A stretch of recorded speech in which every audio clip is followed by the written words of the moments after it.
Hello. Okay. Very nice to see all of you. Thank you for joining the session. My name is Alina. I work as a backend and infrastructure engineer at JetBrains. And today we're going to talk about the infrastructure and how to adapt it to this rapidly changing AI world. Two short disclaimers. The first one is that everything I say today is my personal opinion. It's not the official position of the company. And the second one is that this talk today, it's going to be not a technical deep dive, but rather some sort of a big picture summary and a step-by-step guide on how we would tackle the adjustments which are needed for the infrastructure adaptation of AI. So when we talk about the infrastructure optimization, in general, we talk about three more or less major goals. So the first one, obviously, we want to make our customers happy. And despite today's talk is about the technology, the infrastructure stuff, I'm going to talk a lot about people, both your teammates, your company, and your clients, your users. The second goal is to reduce the load on the team, do as much optimizations which are beneficial as possible. And the third one, well, obviously enough to earn money or to save money.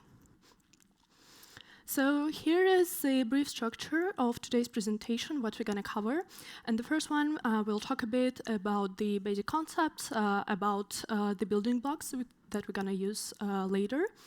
Then we will go to the scalability and reliability challenges, then to the infrastructure design, the human side of things, and wrap up it with the alerts and some practices.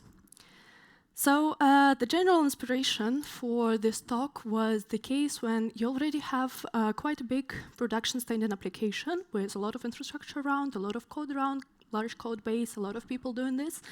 And at some point, you need to add features or incorporate some networks that you design yourself or you utilize of other companies. So what to do to efficiently optimize infrastructure for all those changes. And currently, every day, we've been overloaded with lots of AI news. Like, you can't escape it at all. So it's almost impossible to catch up to all of them. And every day, you need to make a choice. Like, is it something I want to adopt? Is it mature enough? Do we actually need it? Is it another hype, another bubble? So most of the time, you're just being overloaded with all of this stuff. But now, we're at the point where we can't get away from this. And it kind of covers all the areas that we are working in. So, what can we do? I'd like to start with a little bit of a current state of things, just to understand where we are, where the industry is. And for this, I used InfoQ report. It's the software architecture and design trends report. It was done, if I'm not mistaken, in spring. So it's more or less half a year ago. So I believe it kind of represents where we are now. Maybe it's a little bit shifted since half a year already passed.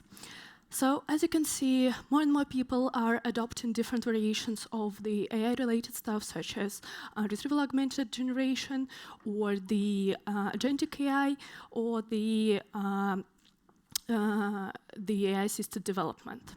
So to adapt to this, we need to modify our infrastructure. How we can do this?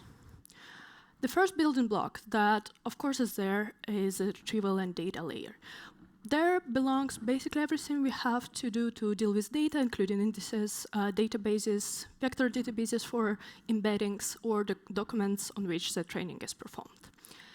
The next layer would be the inference layer, which is responsible for the model serving itself, for routing, caching, and etc. The next one is the orchestration, well, kind of self-explanatory. And the last one is the product layer, which includes the applications, API, SDKs, and everything related to the application development. And of course, you might have noticed by this point that there are two building blocks that are missing here. They're extremely important, and they are touching all the blocks that I already mentioned. And of course, I'm talking about the security and compliance and the observability. So let's dive a little bit deeper in all of them. So to see what we need to fix, we first need to understand what we are facing. And starting with the challenges, that's what we got. First of all, we're going to have to deal with the biggest ever data volume and the need for high-quality data. There are already different types of software that are helping us to deal with this problem, but the problem is still there, and it's bigger than ever. The next part is the cost and resources. So as an example, the OpenAI GPT-5 right now is costing 500 million per training run, which, if you think about it, is quite exceptional. Then it's a maturity of AI tools, especially in DevOps and the infrastructure area. We need to adapt, and of course, we need to incorporate new features. But it's always a question, and I constantly see this, and I constantly ask that myself: is it ready enough for the production? Because now we see a lot of tools for vibe coding. We see a lot of great products that have been vibe coded or just rise from the very small pet projects. But are they good enough to actually be built to scale, to be large, and to serve like really big amount of requests and like show a great performance? The next point would be the ethics and user data. There are also a lot of debates around this topic recently. And last but not least is data security, because this new layer reveals a possibility for a lot of new vulnerabilities, including data poisoning or prompt injection attacks, and of course it increases the attack surface. Right now it's a big industry there, which is training both to like attack and defend ML-based software, AI-based software, and there are more and more vulnerabilities coming. So, talking about the infrastructure. When we want to decide on the actual infrastructure stack, what can be paid attention to? The first one is, if we talk about observability, that would be the availability of metrics, logging, and tracing, because without this, it's just no-go. Then a multi-framework support, such as TensorFlow, PyTorch, etc., anything you need. Of course, might be not applicable if you're using already shared vendor AI networks, but if you're doing it yourself, well, that would be your call. Then the various strategies for the model rollout, such as common redeployments. Then continuous batching of incoming requests required for the high performance. A special attention should be given to the attention mechanism, since memory-efficient mechanism allow very high throughput and serving longer context without exhausting GPU. The next point to pay attention to is the auto-scaling, because if we're talking about the production applications, it's no-go without the auto-scaling or multi-tenant serving. And then the standard inference API to make the integrations easy. Mostly we're talking about the OpenAI-like integrations, but in fact it could be anything you need. And the last but not least is the performance. We're going to talk about metrics a lot later, but right now I just want to point out that tracking the crucial metrics, such as token per second throughput, is required if you actually go into the large-scale production application. So let's take an example and consider two opportunities and try to come up with a mental model that can be used when we're picking the technical stack for our applications. As an example here, I took two stacks which are similar in a way but still have differences, and I want to walk through the process of choosing the stack based on this example. So on one hand, we're going to have the K-Serve and the LLM. It's basically an open source model inference platform. It's built specifically for the Kubernetes, and also an open source library for inference and serving of LLM. On the other hand, we will have a Triton and TensorRT LLM, which are also an open source inference server, but from NVIDIA, and a library which is built specifically on top on NVIDIA and optimized respectively. So when we compare those two stacks, we have the following differences. Well, the first one is more adapted for the cloud. We can consider it cloud native, and it's way easier for the teams to integrate it. The second one is definitely better for the NVIDIA-centric environments, and it supports mixed workflows, and definitely was choice if you're already using the NVIDIA in your project. As an additional fact, it also provides the reach monitoring, integration with Prometheus and Grafana. So if we talk about the use cases here, the K-Serve and the LLM would be used when you need a scalable and cloud-native software. And also it supports multi-tenant SaaS, where the throughput and long context handling are the key component. More to this, if you're already utilizing the Kubernetes, the environments are built on Kubernetes or in general, like on cloud-native stack. This is your choice. For the Triton and Tensor TLLM, it's best to use if you want maximum GPU efficiency, if you, as I said before, already using the NVIDIA stuff, and if you have a large enterprise setups. Moving to the next block, which is security and governance, I'd like to state the following things. So when we design a software, we usually have the base infrastructure security, which I'm quite sure you're all familiar with, such as identity access management, network security, which includes the environment segregation, traffic whitelisting, and TLS, and also the system hardening. When we keep operating system drivers and framework patched, and with this point, this was quite a big situation in this August when Triton had a huge vulnerability, was all over the news. They had a buffer overflow vulnerability, which allowed to do remote code execution for unauthorized attackers. Of course, I had to patch it, but this case taught about the vulnerabilities and such things a lot. So the next point would be to monitor GPU drivers and runtimes for vulnerabilities, as well as using hardened base container images and apply image signing and verification. But all of this kind of belongs to any software, so it doesn't matter if you have AI, no AI, it's just some general good practices. But what comes here if we talk about the AI-specific stuff?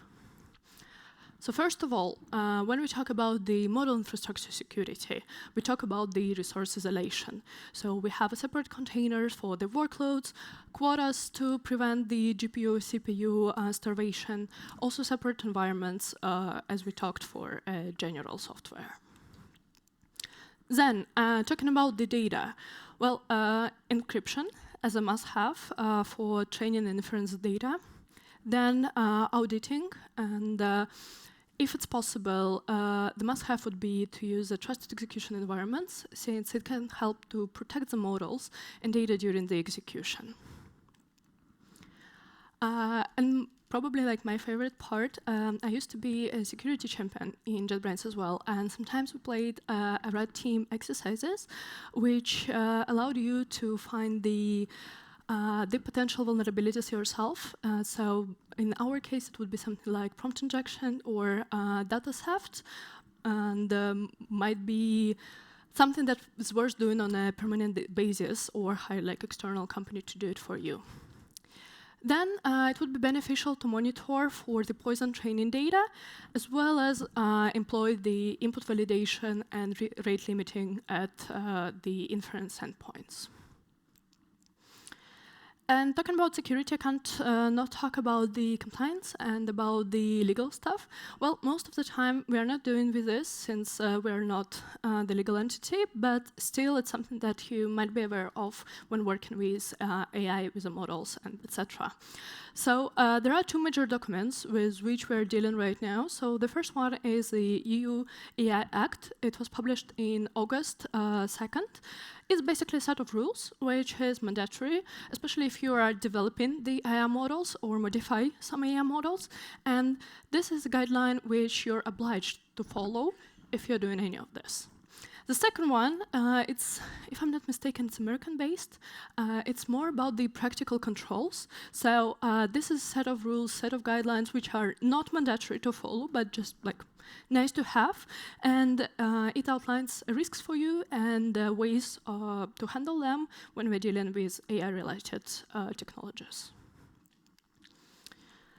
Coming to observability and monitoring. So the first rule of thumb is that when we talk about the monitoring, we talk about various kind of metrics. And this is actually the slide from my previous year presentation when I was diving a lot in the topic of observability itself and how built the monitoring and which metrics to put. So this slide is from there, a bit, of course, adjusted with the design. But the major point here is that what are we talking about if we're talking about the AI-related metrics? Those are just general stuff you monitor when you do software, and you do especially cloud software. But when it comes to AI-related topics, the metrics would be slightly different. So I outlined several major metrics which are nice to have if you're working with AI. And the first one, of course, would be time to the first token. And it's beneficial for us in terms of perceived performance. So it's some sort of UX driver for us, a metric for the user satisfaction with the speed of our response. The next one would be the latency, and it produces us results about the overall speed. Then it would be the tokens per second, which define a value for the predicted cost and latency tails. Then the next one is the cache hit rate. Kind of self-explanatory itself, but it's basically warns us if the cache is fine, if it's fresh. And the next one is the cost and per request, which is also kind of self-explanatory. It helps us to calculate the total cost.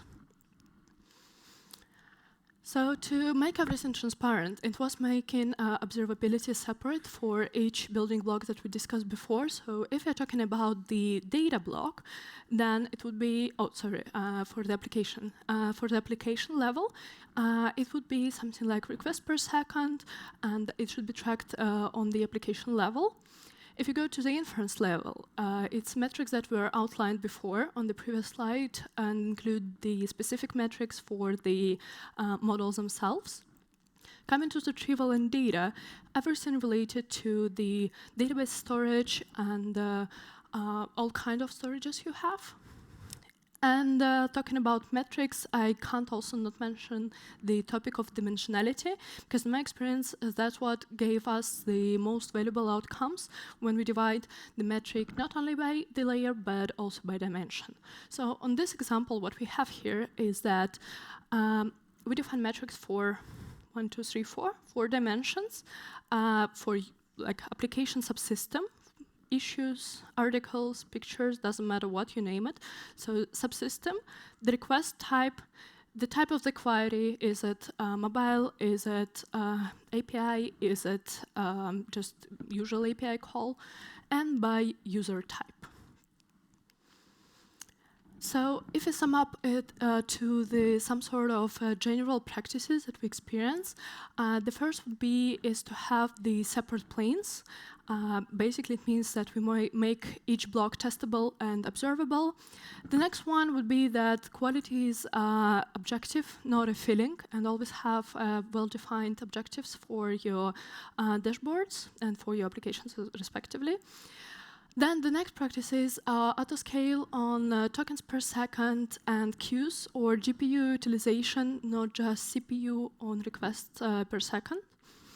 And then the observability is must-have for any application. It's not negotiable, and the process of adding new instrumentation should be simple. I would say that's the most crucial component, because if you have a certain incident and you need to immediately adjust and make it not happen in the future, then the best thing you could do is to make the instrumentation easy and easy to modify and add. This way you save yourself a lot of efforts in the future. Last but not the least, talking on observability and monitoring, let's talk about the alerts. Can you please raise hands who's ever been on call duty? Did you like it? Yeah, okay. Seems like yes. Okay, well, I've been also on call for some time already, and despite that, I also actually quite like it. To me, it's always very challenging and interesting, but the one downside of it that I couldn't ignore for the whole time is that like your capacity as a human, it's kind of limited. So if you're like bombarded with alerts every time you're on duty, at some point you just can't help but you stop paying as much attention as you used to like have paid them. Well, because it's just your capacity, it's finite. So we use this simple framework when defining what should be an alert, and it's pretty native, I would say. So the alert should be created only if something is urgent and requires human intervention. In other cases, it's just a ticket or some nice automation. But the problem is, like, what if even with this, you have too many alerts? Because, well, we are humans. We just can't have too much, otherwise our attention span just can't handle it. So the nice example for the automations that could be tackled either with AI or with just like normal algorithmic approach. A nice example of this would be the cloud balancing. So for example, if you have multiple hosts with applications running on them, and you have a low disk or high CPU, for example, then you can create an automation to handle it for you, and this way reduce the load on your team. Talking about the developer experience, here in this part I want to focus on the experience of prompt engineers, since also like a relatively new area which hasn't been explored that much yet.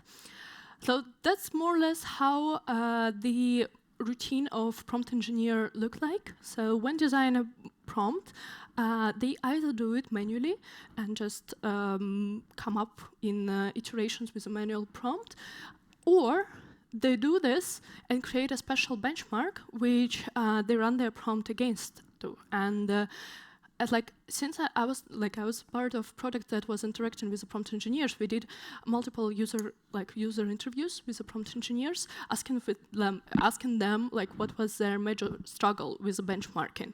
And the major struggle was the following. So they use benchmarking for a very, very tiny subset of prompts, but this subset is usually the most important prompt they have. So how would we incorporate it into our infrastructure?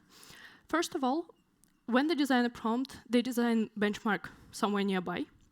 But our main goal as infrastructure engineers is to incorporate this benchmarking into the continuous deployment process. So it might be a subset of the test automations. It might be a subset post-test automations. But the major thing is every time, or like, I don't know, once a month or once a week, like you choose the span, but the benchmarking for prompts should be treated in the same way as running the automated tests here. So as a last note, I would like to state just several practices that we also utilized and found it really beneficial, at least in our cases. The first one is a postmortems.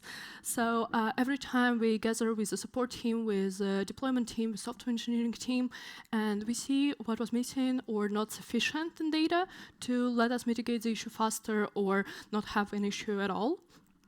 And this kind of tied on really nice with the second point about the knowledge sharing. We had regular evaluation meetings with customer support, with L1, L2 support, and development teams to make sure everyone are on the same page and we all know how to handle incidents in the most efficient way. As I mentioned a little bit earlier, the process of adding new instrumentation should be simple. And the next point about rollbacks, well, easy rollbacks and transparency are crucial, since it might happen so that, especially now with all the AI features, we might need to revert something just on the fly really fast. And the last but not the least, we need to include contextual information like SLAs and annotations alongside with the metrics. It helps specifically to bridge the gap between the development and management teams, because if you just show dashboards, it means nothing to them. But if you want to actually deliver, if you want to show the result of your work as an engineering team, you need to speak both languages and you need to make sure that everyone are aligned on the objectives and the actual goals of the team. So that would be it from my side for today. Thank you so much for being with me here, and I hope you found something beneficial for yourself. Thank you.